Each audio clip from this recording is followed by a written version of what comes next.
हमारे बीच में मुकेश लिंगार जी, हम इनसे भी चर्चा करते हैं। सर, हम बात करेंगे शिक्षा नीति पर। आप मुझे ये बताइए, क्या स्तर चल रहा है अभी विश्व स्तर में शिक्षा का?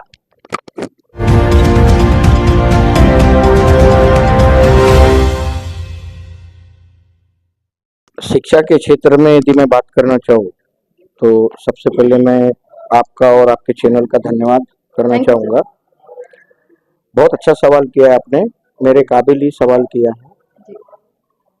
शिक्षा क्षेत्र की जहाँ तक बात करते हैं तो हमें आजादी के बाद के जो 65 साल या 70 साल गुजरे हैं, हमको उसको डिटरमाइन करके, उसको ऑब्जर्वेट करके बात करनी पड़ेगी। शिक्षा का स्तर हमारे यहाँ 500 साल 1000 साल पहले से गुरुकुल से शुरू हुआ था। बिल्कुल।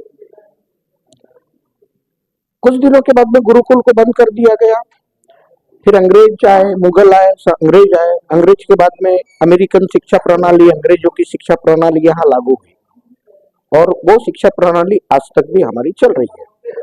शिक्षा की यदि बात करते हैं तो विश्व स्तर पे भारत, अंतरराष्ट्रीय स्तर पे भारत ये दूसरे नंबर पर है। आज भारत साइंटिस्ट प्रोडक्ट करने वाला, मैन्युफैक्चरर करने वाला सबसे बड़ा कंट्री है। डॉक्टर्स क्रिएट करने वाला सबसे बड़ा कंट्री है। बड़े बड़े इन्वेंटर क्रिएट करने वाला, इंजीनियर क्रिएट करने वाला सबसे बड़ा कंट्री है। तो सर, आप मत भूलिए कि हमारे देश के लोगों ने ही मिसाइल बनाई है, खुद की टेक्नोलॉजी पे अनुमान बनाया है, खुद की टेक्नोलॉजी पे परम सुपर कंप्यूटर बनाया है। यह हमारे देश की शिक्षा नीति है और यह शिक्षा नीति दिन ब दिन ग्रो कर रही है, बढ़ रही है। लेकिन शिक्षा नीति के साथ साथ रोजगार क्यों नहीं बढ़ रहा है यहाँ पर? देखिए, रोजगार कोई झाड़ में हर साल फलने वाला, लटकने वाला फल नहीं होता है। शिक्षा का महत्व क्या होता है? शिक्षा का परिभाषा क्या है?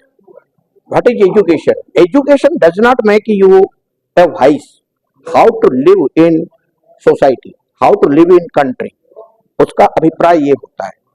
शिक्षा प्राप्त करने का मतलब ये नहीं होता कि हम शिक्षा प्राप्त कर रहे हैं और नौकर बन जाए। भाई, एक पोटेंशियल होता है, एक हर डिपार्टमेंट में एक रिक्वायरमेंट होती है, एक पोस्ट होती है। सारे लोग जो पढ़कर निकलते हैं, जो ग्रेजुएट होते हैं, पीजी करते हैं, ट्रेनिंग करते हैं, डॉक्टर बनते हैं, इंजीनियर बनते हैं, यदि सबको नौकरी दे दिया जाए तो देश की हालत क्या होंगी?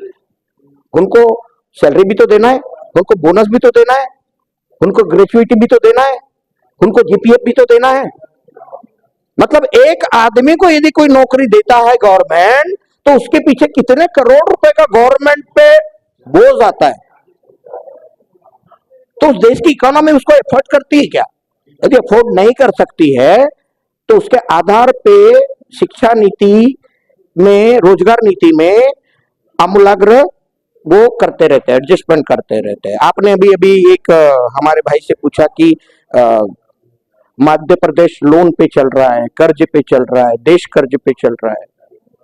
तो भाई, नौकरी देना आसान है, लेकिन नौकरी देते वक्त ये भी बात का ख्याल रखा जाता है कि उसको हमको 60 साल तक भाई पेमेंट भी तो देना है, सर्वाइव भी तो करना है। दूसरी बात कि आज हमारी जो मूलभूत शिक्षा नीति है उसमें बदलाव की जरूरत है।